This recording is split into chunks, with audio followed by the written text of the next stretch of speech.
Boa noite a todos, a graça e a paz de Jesus aos irmãos. Nós vamos ler a palavra de Deus na carta do apóstolo Paulo aos Romanos, no capítulo 11. Romanos, no capítulo 11, eu leio os versos de 33 a 36. Carta do apóstolo Paulo aos Romanos, capítulo 11, os versos de 33 a 36. Se você já encontrou na sua Bíblia, eu convido você a orar comigo antes de lermos a palavra de Deus. Deus bendito, nosso Pai, te damos graças por tudo quanto temos recebido das tuas mãos no dia de hoje. E clamamos ainda que nos dês a tua palavra, que o teu Espírito Santo nos guie a tua verdade, a tua vontade, traduza para o nosso entendimento, mas também ao nosso coração, às nossas entranhas, a verdade da tua palavra. Pedimos-te assim, Pai, para a glória do teu nome, em nome de Jesus. Amém. Romanos capítulo 11, os versos 33 a 36, palavras de São Paulo apóstolo. Ó profundidade da riqueza, da sabedoria e do conhecimento de Deus. Quão insondáveis são os seus juízos e inescrutáveis os seus caminhos. Quem conheceu a mente do Senhor? Ou quem foi seu conselheiro? Quem primeiro lhe deu para que ele o recompense? Pois dele, por ele e para ele são todas as coisas. A ele seja a glória para sempre. Amém. Pois dele, por ele e para ele são todas as coisas. A ele seja a glória para sempre. Amém. Nós somos cristãos e isso significa que somos herdeiros da declaração do apóstolo Pedro, quando se dirigiu a Jesus de Nazaré e a respeito dele disse: Tu és o Cristo, o Filho do Deus vivo. Nós somos cristãos. Isso significa que somos herdeiros das palavras do apóstolo João, quando disse que o Verbo se fez carne e habitou entre nós, e vimos a sua glória como a glória do unigênito do Pai, cheio de graça e de verdade. João disse: ninguém viu a Deus, mas o Filho o fez conhecido. O unigênito de Deus o fez conhecido. Esta expressão unigênito é importantíssima para nós, porque Jesus Cristo, Jesus de Nazaré, é o único Filho gerado por Deus, e nós somos filhos criados por Deus e adotados por Deus em sua família. Por isso é que a teologia diz que aquilo que é gerado é da mesma natureza de quem gera.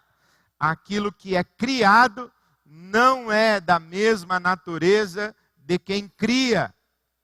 Por isso Jesus é unigênito, o único gerado, da mesma natureza de Deus. Sim, os teólogos ortodoxos orientais do Oriente vão dizer que nós, seres humanos, vamos participar da natureza de Deus, mas não fomos criados com a mesma natureza de Deus. Por isso eles dizem que nós seremos, pela graça, aquilo que Jesus de Nazaré é por natureza. Então cremos que Jesus Cristo é Deus em carne. Somos herdeiros da fala e da declaração de São Paulo, apóstolo, em Colossenses capítulo 1, que diz que em Jesus habita a plenitude da divindade. E que Ele é a perfeita imagem do Deus invisível. Nós somos herdeiros do autor da carta aos Hebreus, que disse que, tendo Deus outrora falado muitas vezes, de muitas maneiras, aos nossos pais pelos profetas, hoje Ele nos fala em Jesus, o Filho. Por isso é que quando Jesus está às águas para o batismo com João o Batista, se pronuncia sobre ele a voz de Deus do céu dizendo: esse é o meu Filho amado, ouçam a ele ouvi. Da mesma forma, quando Jesus está sendo transfigurado diante de seus discípulos Pedro, Tiago e João, também do céu se pronuncia a voz de Deus sobre ele dizendo: este é o meu Filho amado, a ele ouvi. Nós cremos quando Jesus de Nazaré diz: eu e o Pai somos um. Quem me viu a mim, vê o Pai. Portanto, nós somos cristãos e tudo quanto falamos e cremos a respeito de Deus, gira ao redor desta revelação final, absoluta de Deus na pessoa de Jesus de Nazaré. Tudo quanto temos para falar a respeito de Deus, nós o falamos a partir da revelação que recebemos em Jesus de Nazaré. A nossa experiência espiritual cristã, ela é uma experiência cristocêntrica. Ela é em Jesus, é no Filho, é o Deus o Filho. Assim é que também o Espírito Santo de Deus nos guia à verdade. E sabemos que a verdade é Jesus. Cremos quando Jesus diz: eu sou a verdade. E o Espírito Santo de Deus nos guia a Jesus. E Jesus nos guia ao Pai. Eu sou o caminho, a verdade e a vida. Ninguém vem ao Pai senão por mim, disse Jesus. Então, é Jesus quem nos guia ao Pai, mas é o Espírito Santo quem nos guia a Jesus, pois é o Espírito Santo quem nos convence do pecado, da justiça, do juízo. É o Espírito Santo quem nos faz lembrar todas as coisas que Jesus nos ensinou, e é o Espírito Santo quem glorifica o Filho.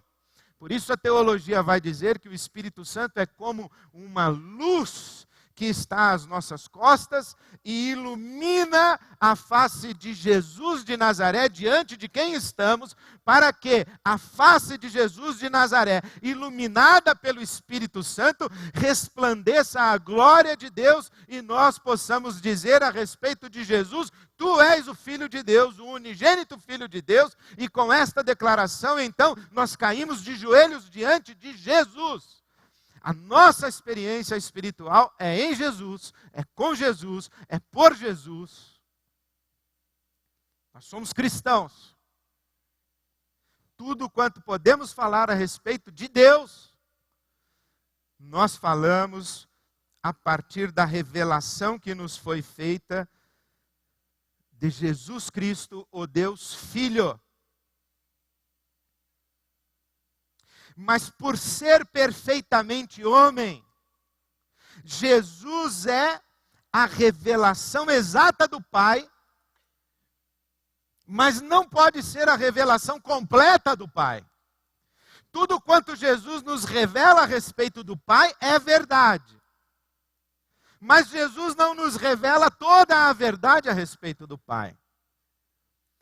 E não temos toda a verdade a respeito do Pai, porque Jesus é Deus em carne e sofre a limitação da encarnação. E não temos acesso a toda a verdade a respeito do Pai, porque nós também sofremos a limitação da nossa experiência de encarnação. Por isso é que a Bíblia Sagrada diz que um dia nós o veremos tal qual Ele é, e um dia também seremos tal qual Ele é. 1 de João, capítulo 3, versículo 2. Então Jesus nos faz Deus conhecido, mas há mais de Deus que não conhecemos.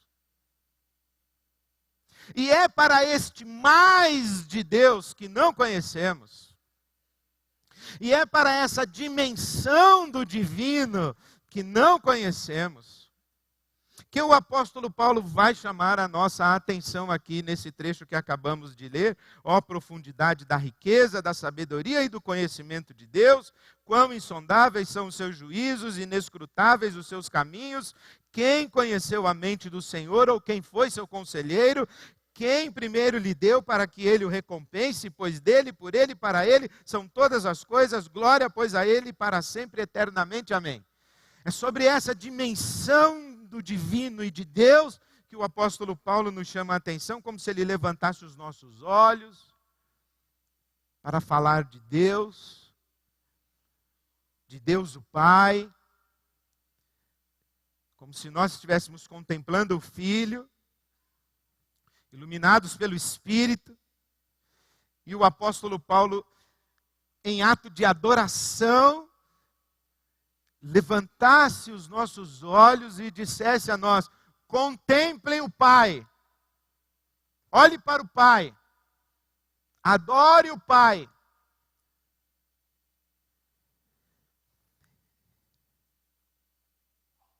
Um dos teólogos que li interpretando esse trecho de 33 a 36 de Romanos 11, chegou a dizer que o apóstolo Paulo começa a falar a respeito de Deus e começa a se complicar na sua fala, começa a se embaralhar na sua fala e de repente ele se vê num labirinto de conceitos e afirmações a respeito de Deus. Ele tenta sair e não encontra a saída, e ele já não está entendendo direito o que ele está falando, então ele diz: eu já não entendo mais nada, glória a Deus para sempre, amém. Eu também achei engraçada essa interpretação desse teólogo. Paulo se perdeu. Falou: eu já não estou entendendo mais nada que eu estou falando. O que é bem razoável. Não que ele tivesse se perdido, mas que ele também não estivesse entendendo mais nada do que ele estava falando. Porque essa carta aos Romanos, alguns intérpretes a dividem em 3 partes. De 1 a 8, 9, 10 e 11, e depois de 12 a 16. A primeira parte teológica, e a primeira e a segunda partes teológicas, e a terceira parte ética, falando sobre vida cristã. As implicações da teologia no dia a dia de quem é um seguidor de Jesus. Mas acredito que é bem razoável que ele esteja dividindo essa carta em 2 partes apenas, do capítulo 1 ao 11 e do capítulo 12 ao 16. Nessa primeira parte, que é teológica, até o capítulo 11, do capítulo 1, versículo 1 ao capítulo 3, versículo 19, o apóstolo Paulo vai falar da condição do pecado que é comum a todos os homens. E que eu insisti muito, dizendo que Adão é para Jesus Cristo ressurreto como um bonequinho de pano é para um ser humano de verdade. Ele vai dizer que nós somos humanos limitados, mas que nós somos pecadores, que estamos distantes de Deus, que não conhecemos a Deus, nós estamos afastados de Deus, que Deus está irado para conosco, que Ele vai nos condenar, Ele vai nos castigar, e a ira de Deus está sobre nós. Mas do capítulo 3, versículo 20, até o capítulo 5, versículo 21, ele vai falar, o apóstolo Paulo, da obra de Jesus Cristo, nos aproximando de Deus o Pai. É verdade que estamos longe de Deus, é verdade que não somos seres humanos como deveríamos ser, é verdade que estamos em pecado, é verdade que a ira de Deus está sobre nós, é verdade o nosso afastamento de Deus, a nossa condenação, é verdade a nossa desobediência, mas Jesus Cristo nos reconciliou, nos redimiu, nos aproximou do Pai, e aquele que tem fé e não está afirmando-se diante de Deus pelas obras da lei, mas pela fé em Jesus, esse se aproxima de Deus e vai então se tornar um ser humano como Jesus Cristo foi um ser humano de verdade, o Filho de Deus, o ser humano que Deus sempre sonhou, estava ali em Jesus de Nazaré. No capítulo 6, capítulo 7, capítulo 8, o apóstolo Paulo vai dizer que é o Espírito Santo de Deus, que aplica a obra de Jesus Cristo nas nossas vidas para que sejamos levados ao Pai. E tudo isso a respeito de Deus, a respeito de nós, a respeito da lei, a respeito de Jesus, a respeito da fé, a respeito do Espírito Santo, tudo isso nós sabemos, porque Deus se revelou na história de um povo, o povo de Israel. E quando o apóstolo Paulo chega nesse momento, ele para e diz assim: mas foi justamente Israel quem rejeitou Jesus. E agora Israel será condenado? Então ele começa a falar nos capítulos 9, 10 e 11 que Israel foi tratado por Deus de maneira especialíssima, mas o coração de Israel foi endurecido. Mas o coração de Israel foi endurecido, que é para que os gentios pudessem chegar à fé. E depois, quando a plenitude dos gentios chegasse à fé, Deus então quebrantaria o coração de Israel. Então Deus é quem faz com que as pessoas creiam, mas também é Ele que impede que as pessoas creiam. Deus, Ele age com bondade e graça, mas Ele também age com severidade e justiça. Mas como é que Deus pode agir com severidade e justiça contra alguém que Ele mesmo impediu de crer? O Paulo diz: você não está entendendo isso, eu também não, mas é assim. E ele começa a falar, e no final, no versículo 32, ele diz assim: olha, e tudo que Deus fez foi para que todo mundo tivesse a oportunidade de experimentar a misericórdia de Deus, pois Deus colocou todos sob a desobediência para exercer misericórdia para com todos. E aí, quando ele chega nesse momento, ele diz assim: você está achando essa história um pouco complicada? Você está achando esse Deus um pouco confuso? Você está achando todo esse processo da salvação muito mirabolante? Você está também perdido num labirinto?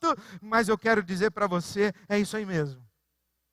Ó, a profundidade da riqueza, da sabedoria, do conhecimento de Deus. Quão inescrutáveis os seus juízos e quão insondáveis os seus caminhos. A gente não consegue perceber o que Deus faz, não consegue entender o que Deus faz, não cabe na nossa lógica, não cabe na nossa racionalidade, fere a nossa sensibilidade, mas curve-se diante de Deus e dê glórias a Ele para todo sempre. Amém. É isso aí, pessoal.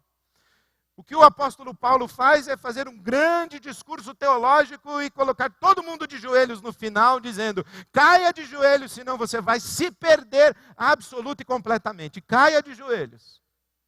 E o apóstolo Paulo está seguindo uma boa e longa tradição de Israel, que é esta tradição de compreender que Deus é incompreensível. Que é esta tradição de entender que Deus a gente não entende. Que é esta tradição de abrir mão da nossa sensibilidade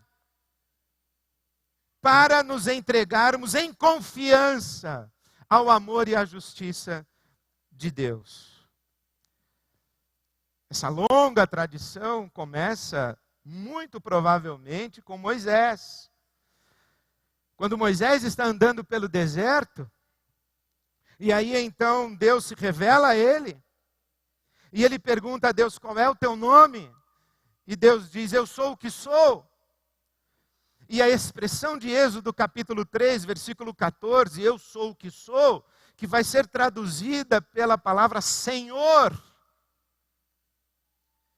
que depois vai ser transliterado para Yahvé, ou Javé, ou Jeová. Mas essas palavrinhas ali do eu sou, essa palavrinha do eu sou o que sou, o tetragrama, essa expressão é a soma de 4 letrinhas do alfabeto hebraico. Yod, Re, Vav, Re. E quando essas letras estão juntas, elas formam um nome impronunciável. E esse nome impronunciável, os rabinos antigos diziam que é semelhante ao som da respiração.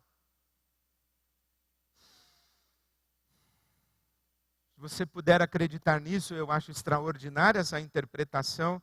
Toda vez que respiramos, nós pronunciamos o nome de Deus, pois não é possível existir fora de Deus.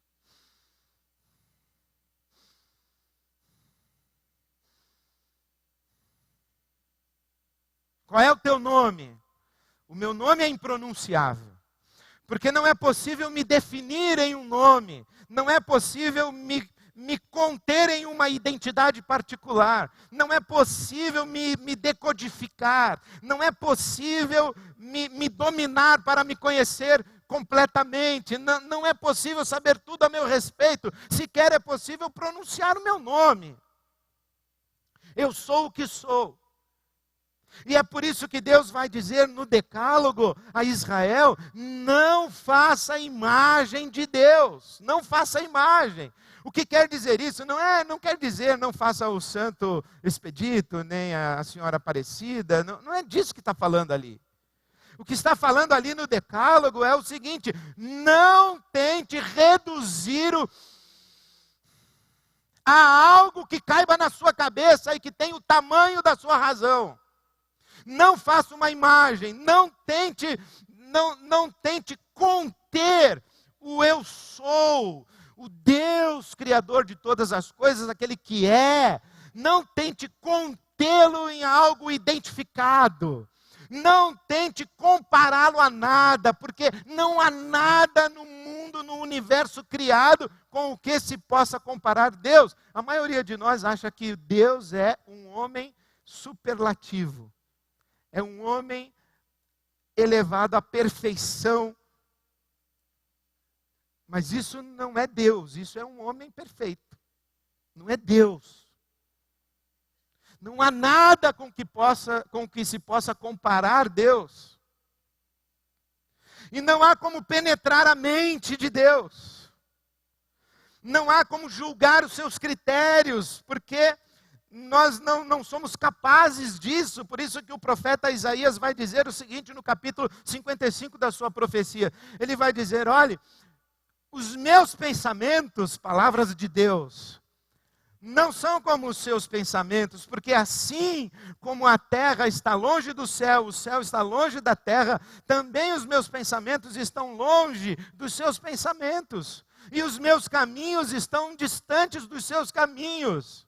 Deus é esse que o apóstolo Paulo vai referir-se a ele na primeira carta a Timóteo, capítulo 6, versículo 16. Deus é esse que habita em luz inacessível, que ninguém viu nem pode ver. Deus é esse que Moisés diz assim: eu quero ver o Senhor. E Deus diz assim a ele: ninguém pode me ver. Ninguém pode me ver sem morrer. Pode apenas contemplar a minha glória, não a mim. Pode perceber a minha passagem, o meu vestígio, aquilo que deixo por trás de mim quando passo, mas me ver mesmo não pode. Então esse Deus que extrapola, esse Deus que está para além, que não cabe nas definições, que não cabe nos códigos de doutrina, que não cabe nos livros de teologia, que não cabe nas nossas afirmações do tipo: Deus é onipotente, onisciente, onipresente, Deus é bom, Deus é amor, Deus é justo. Todas estas são falas e são palavras que tentam traduzir Deus para nós. Mas Deus é muito mais do que tudo isso e está além da nossa possibilidade de acesso e compreensão. E é uma pena que nós, cristãos de tradição reformada, protestante, evangélica, tenhamos perdido essa dimensão. Porque muitos de nós acreditamos que conhecemos sim a mente do Senhor. E que sabemos sim o que Ele faz, o que está fazendo, quando fez, porque fez. Nós falamos isso com uma displicência que um anjo deve cair no chão e rolar para lá e para cá e falar assim: ai, não. Nós falamos com uma displicência, o sujeito fica empregado ou desempregado e a gente diz assim: foi da vontade do Senhor. Mas você sabe o que foi da vontade do Senhor? Você sabe que foi Ele que fez? Você sabe por que fez? Você sabe isso?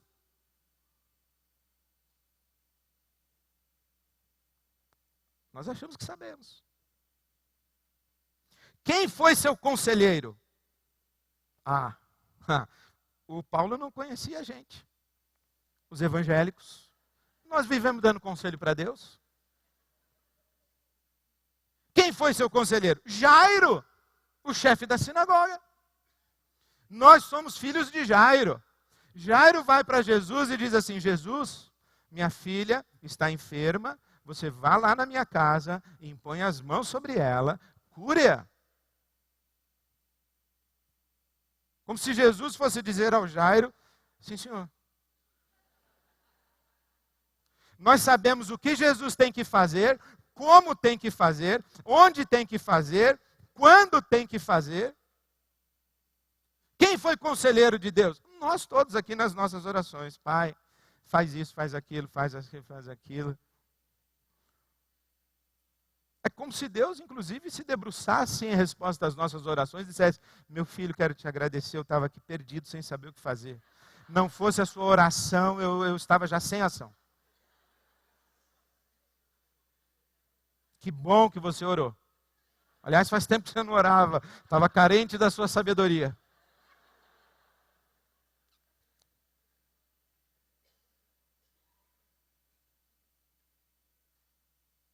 Quem primeiro deu a ele para que ele o recompense? Nós. Nós demos. Demos dízimo, demos jejum, demos vigília, demos orações, nós demos boas obras, nós subimos escadas de joelhos, nós paramos de ligar no celular por uma semana. Nós fazemos essas coisas para Deus e colocamos Deus como devedor em relação a nós. Deus contrai um débito conosco, porque nós somos filhos maravilhosos e piedosos. E Ele tem obrigação, sim, de nos abençoar, de nos orientar. E toda vez que você disser assim, mas por que Deus fez isso comigo? Você está dizendo, Deus não poderia ter feito isso comigo. Se Deus não poderia ter feito com você, então Ele é devedor a você. Devedor daquilo que você espera que Ele faça e devedor de explicações porque não fez e ainda mais, porque fez o contrário. O apóstolo Paulo está dizendo, gente, presta atenção. Levante os olhos e contemple o Pai. Nós não podemos entender a mente dele. Nós não podemos saber os caminhos dele. Nós não podemos reduzi-lo às nossas crenças. Nós não podemos reduzi-lo e torná-lo cativo dos nossos ritos. Não é possível isso. Não podemos falar de Deus como quem fala de uma maçã, de um vaso, de um carro, de uma paisagem que a gente descreve. Como um objeto no meio de tantos objetos. Como se Deus fosse apenas o objeto mais importante de todos os objetos que existem. Ou como se Deus fosse o espírito mais importante de todos os espíritos que existem. O Paulo está dizendo aqui, o que Karl Barth vai dizer mais adiante, quando ele usa para Deus a expressão que Deus é aquele que é totalmente outro. Totalmente outro. Tão outro que a gente só pode falar sobre ele em termos metafóricos. É parecido com alguma coisa, mas o parecido não é. Então nós podemos voltar a esse trecho da palavra de Deus e refazer as perguntas, não é? Quem conheceu a mente do Senhor? Aquele a quem o Senhor deu a conhecer. Porque os segredos do Senhor são para aqueles que o temem. A intimidade do Senhor é para aqueles que o temem, o Salmo 25. Por isso que Deus fala a respeito de Abraão. Ocultarei ao meu servo Abraão aquilo que estou para fazer, antes de atirar-se na direção da destruição de Sodoma e Gomorra. Deus compartilha com Abraão o que ele pretende fazer. Então, quem conheceu a mente do Senhor, quem sabe conhecer os caminhos do Senhor, quem conhece os juízos do Senhor, aqueles a quem Deus dá a conhecer. O princípio da sabedoria, qual é? Temor do Senhor. O caminho da intimidade com Deus é justamente a afirmação e a admissão e a confissão da nossa limitação e da nossa ignorância, quando a gente diz assim, Senhor, eu nada sei e caio de joelhos aos teus pés. Aí é que você começa a ficar sabendo. A nossa experiência com Deus, é por isso que há essa tradição maravilhosa na história do cristianismo ou do movimento cristão, dessa experiência com Deus que vai além das palavras. Por isso que Jesus diz, quando você quiser orar, buscar a Deus, não fique tagarelando, não fique falando, não fique repetindo uma reza. Não faça isso, entra no seu quarto, fecha a sua porta, e o seu pai que vê você no secreto, ele dá a recompensa. A oração não é uma coisa que Deus ouve, é algo que Deus vê. É o seu coração, é você. Não é que você ora, você se torna oração, porque as orações nossas começam quando as palavras terminam. Enquanto você está falando, dificilmente você está orando, você está tagarelando. Você está desabafando, você está descarregando a sua ansiedade diante de Deus, você está derramando o seu coração, e Deus está acolhendo você, mas você ainda não entrou naquele lugar secreto, não entrou. Você ainda está nas palavras, você ainda está citando versículo para Deus, pelo amor de Deus, para. Então você está citando versículo, está dizendo, o senhor falou, e olha, eu quero lembrar para o senhor, e você vai, até que chega uma hora em que você começa a perceber, se você ora, eu ia dizer tempo suficiente, não. Se você ora com intensidade suficiente, porque isso pode ser no estalar de dedos, você se coloca diante de Deus e a presença de Deus, ela se adensa sobre você e com você e em você, ao seu redor, que você se percebe absolutamente inadequado, inadequada, e percebe que as suas palavras se tornam inadequadas e insuficientes, e que a pior coisa que você tem a fazer é continuar falando. Isso acontece, por exemplo, se você é um conselheiro espiritual, uma conselheira espiritual, se você é um intercessor e uma intercessora, você sabe que de quando em vez você está diante de alguém que traz a você um coração, que traz a você a sua alma, que traz a você a sua dor, que traz a sua angústia, que traz o seu sofrimento, e que você percebe que não adianta você começar a repetir versículo, e citar o salmo, e lembrar que Deus é isso, Deus é aquilo, porque tudo quanto você tem a fazer naquele momento diante daquela pessoa é olhá-la nos olhos e comungar com ela de suas lágrimas. E dizer assim, meu irmão, eu não tenho nada a lhe dizer que você já não saiba. Minha irmã, eu não tenho nada a lhe dizer que você já não saiba. Eu não tenho nada da palavra de Deus a citar para você que você já não conheça. Tudo que eu posso fazer é cair de joelhos aqui com você, nós dois, diante do Pai, para que Jesus se manifeste aqui no meio de nós, conosco, sobre nós. Para que você, na sua noite de choro, ouça a canção do Senhor. Para que no vale da sombra da morte, por onde você está passando, que a vara do Senhor, o cajado do Senhor estejam com você, e que a presença do Senhor seja percebida por você. Tudo que eu posso pedir é isso, que Deus lhe seja uma torre forte para onde você corre, que Ele seja o seu abrigo, que você encontre esse esconderijo do Altíssimo, que você consiga experimentar essa presença de Deus, onde há plenitude de alegria e delícias perpetuamente, como disse o salmista. Que você experimente a paz de Deus, que excede todo o entendimento.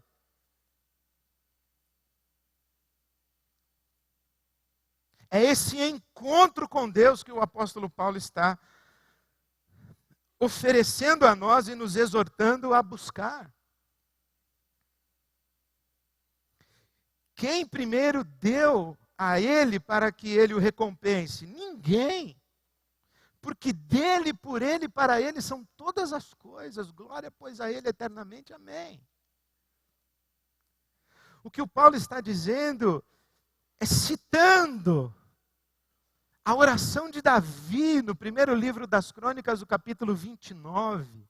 tua, Senhor, é a grandeza e o poder, a honra, a glória e a majestade, porque teu é tudo quanto há no céu e na terra, e tu dominas sobre tudo e sobre todos. Na tua mão está o engrandecer e a tudo dar força, contigo está o poder. E quem sou eu e quem é esse povo para que pudéssemos contribuir tão generosamente como fizemos? Senão que te demos apenas aquilo que das tuas mãos recebemos. E tanto é verdade que o apóstolo Paulo conhece essa expressão da palavra de Deus, que ele vai citá-la quase literalmente na primeira carta aos Coríntios, capítulo 4, versículo 7, quando ele diz o seguinte: o que é que faz você diferente de qualquer outra pessoa? O que é que você tem que você não tenha recebido? E se você recebeu, por que é que você tem tanto orgulho como se fosse seu? O que o Paulo está dizendo é: o que é que demos a Deus? Demos fé. O que é que demos a Deus? Demos humildade. O que é que demos a Deus? O que é que demos a Deus? O Paulo está dizendo: se alguma coisa você deu a Deus, saiba que você primeiro recebeu dele para que tivesse para dar. Você se acha humilde? Deus te fez humilde. Que impressionante, a palavra de Deus diz que Deus resiste ao soberbo e dá graça ao humilde. Aí você fala assim: eu sou humilde, então Deus vai me dar graça. Bom, aí você já perdeu, porque você já deixou de ser humilde, já não vai receber graça. Mas vamos supor que você seja humilde mesmo. O Paulo está dizendo: você é humilde e vai receber a graça, mas antes de receber a graça, por ser humilde, você recebeu a humildade para ser humilde, para te poder dar a graça. É isso. Foi o que falamos aqui na hora em que estávamos contribuindo. Não é que contribuímos para que sejamos abençoados, é porque fomos abençoados é que nós temos para contribuir. O que é que temos, senão aquilo que das mãos de Deus recebemos? Por isso, esse trecho, esses 4 versículos de Romanos 11, 33 a 36, eu resumiria em 3 palavras: revelação. Revelação. Quem conheceu a mente do Senhor? Aquele a quem Deus deu conhecer. Por isso é que Paulo fala aos Coríntios, capítulo 1 da primeira carta, que nós temos a mente de Cristo, porque Ele nos deu a mente de Cristo. Então recebemos revelação. E quando Pedro diz: tu és o Cristo, o Filho do Deus vivo, Jesus responde a ele: bem-aventurado é você, Simão, filho de Jonas, Simão Bar-Jonas, bem-aventurado é você. Você é um cara feliz, porque não foi carne e sangue que revelou isso para você, não foi da sua cabeça que você tirou isso, não foi me observando, não foi me estudando, não foi me acompanhando, não foi deduzindo, não foi investigando, não foi conhecendo a lei de Moisés, não foi. Você só conseguiu dizer: tu és o Cristo, Filho do Deus vivo, porque o meu Pai que está no céu revelou isso para você. Porque ninguém pode dizer que Jesus é o Cristo senão pelo Espírito do Senhor. 1 de Paulo aos Coríntios, capítulo 12, versículo 1. Ninguém pode dizer Jesus é o Cristo senão pelo Espírito do Senhor. Então é revelação. Não é especulação, não é dedução, é revelação. Graça. Graça. Nossa experiência espiritual é graça. O que é que temos que não tenhamos recebido? Graça pura. Merecemos? Fizemos por merecer? Graça, bondade e generosidade de Deus. E por último, adoração. Glória a Ele eternamente. Amém. O que o Paulo faz é colocar-se de joelhos, dizendo: olhe, eu recebi revelação, os meus olhos foram abertos e eu contemplei a glória de Deus na face de Jesus de Nazaré.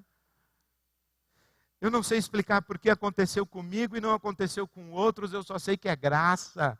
Eu não fiz por merecer e não dei nada a Deus para que Ele se desse a mim. Eu não ofereci nada a Deus para que Ele a mim se revelasse. Foi graça, graça pura. Não tem explicação. Por isso a minha resposta não pode ser outra senão adoração. Cair de joelhos diante de Deus em adoração. Essa expressão da palavra de Deus me faz lembrar uma história que muito me abençoou e que me tem abençoado. E falo isso com o coração absolutamente aberto, porque os senhores sabem que eu gosto de ler, gosto de estudar, gosto de teologia, gosto de filosofia, mas posso lhes dizer que cada vez que eu mergulho nas páginas da teologia e da filosofia, eu saio mais confuso. E cada vez que eu mergulho na palavra de Deus em atitude de oração e de adoração, parece que as peças se encaixam. E quando elas se encaixam e se fecham, que eu tento traduzir em discurso teológico, aí eu fico mais confuso de novo. E aí você pega todas as pecinhas embaralhadas que eu joguei para você daqui, a partir daquilo que eu entendi, apreendi, experimentei, e se você não cair de joelhos em oração, esqueça, porque você não vai entender nada. O Paulo disse isso a Timóteo, capítulo 2 da segunda carta, versículo 10. O Paulo é meu álibi. Ele diz, outro dia alguém me perguntou, pastor, você não tem medo que você fale umas coisas que ninguém entende? Eu falei, não, porque eu também não entendo. Tem coisa que eu também não entendo. Mas uma coisa eu sei, o Paulo disse a Timóteo, Timóteo, considera as coisas que eu te disse, e Jesus Cristo te esclarecerá. De joelhos, Ele te esclarecerá. Então essa história que me abençoou é daquele homem que morava no alto da montanha, no campo, e ele saía para orar. Todas as manhãs ele entrava por uma trilha na floresta, buscava uma clareira, recolhia lenha, gravetos e fazia uma fogueira, e dançava em volta da fogueira e cantava e declarava as suas orações, e Deus o ouvia e Deus estava com ele. Mas o tempo foi passando e ele conseguia andar pela trilha, chegar à clareira, acender a fogueira, mas já não tinha tanta força para dançar e pular e saltitar e louvar e festejar a Deus com as suas danças. Então ele se assentava num tronco, cantava suas canções, fazia suas orações e Deus o ouvia e Deus estava com ele. Mas o tempo foi passando e ele foi perdendo a força, então ele andava pela trilha, chegava à clareira, não tinha mais condição de sair recolhendo lenha, acender fogueira, dançar e bailar na presença de Deus. Então ele apenas se assentava no seu velho tronco, cantava suas orações, cantava suas canções, fazia suas orações, o Senhor o ouvia e Deus estava com ele. Até que ele não teve mais forças de ir pela trilha até a clareira no meio da floresta. Então ele se assentava na sua cadeira de balanço, contemplava o sol nascendo, cantava as suas canções, fazia as suas orações, o Senhor o ouvia e Deus estava com ele. Mas ele ficou de cama. Então ele não podia mais ir à floresta, acender fogueira, dançar, ele não podia mais nada disso, ele só podia cantar as suas canções e fazer as suas orações. E o Senhor estava com ele e Deus o ouvia. Mas ele ficou tão fraco que ele já não podia sequer falar. Mas dentro dele estava a sua dança, estavam as suas canções e as suas orações. E o Senhor o ouvia. Deus estava com ele. Até que ele ficou confuso na mente. Ele já não sabia mais quem era a sua esposa, quem eram os seus filhos, os seus netos. Ele já não os reconhecia mais. Mas em algum lugar dentro dele estava a sua dança, as suas canções e as suas orações. E o Senhor o ouvia e estava com ele. Porque eu me lembro de minha avó. Quem me ensinou a palavra de Deus e quem se ajoelhou ao pé da minha cama na minha infância, que boa parte da minha infância passei com minha avó, aos cuidados de minha avó. E quando fui visitá-la uma das últimas vezes no abrigo onde ela viveu os seus últimos anos, ela já não sabia mais quem eu era. E eu disse: sou seu neto, dona Joana. Ela disse: não tenho netos. Como não tem netos, vovó? Sou filho do Renato, seu filho. Não tive filhos, muito menos um filho chamado Renato. Levantou-se e sentou-se ao piano e tocou todos os hinos que sempre, ao longo de sua vida, tocou na igreja. Ela não sabia quem eu era, mas em algum lugar dentro dela estavam as suas canções, as suas orações, o Senhor a ouvia e o Senhor estava com ela. Porque dele, por ele, para ele são todas as coisas. Glória, pois, a ele eternamente. Amém.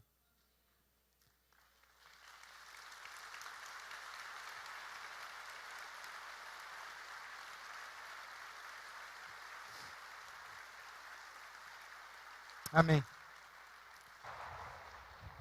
Vamos ficar em pé.